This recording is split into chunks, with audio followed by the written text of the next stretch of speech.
Sa number 4, 100 million pesos ang pondo nga igahatag sa DSWD sa Bacolod para sa nagub-an sang mga balay.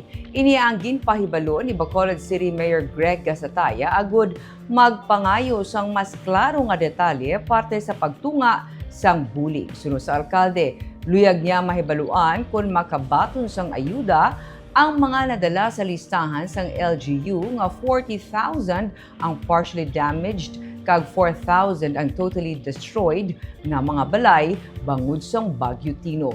Ginklaro ni Gasataya nga base sa impormasyon nga iya nabaton, indi tanan ang may mabaton nga bulig subong kag ginlantaw niya nga ini mahimo nga isa ka hangkat bangod ginapaabot nga mayara sang magreklamo. Dugang pa niya, ang mga hindi malabutan sang ayuda karon posible nga makabaton sang bulig pag-abot sang early next year. Pero ang wala madala sa lista, hindi man na muna ang nagdoble ng ngalan, hindi man na muna kadamo. But kung ang numbers na releasean nila for partially is not the entire, so we will have somewhat a challenge there is a Bacolod.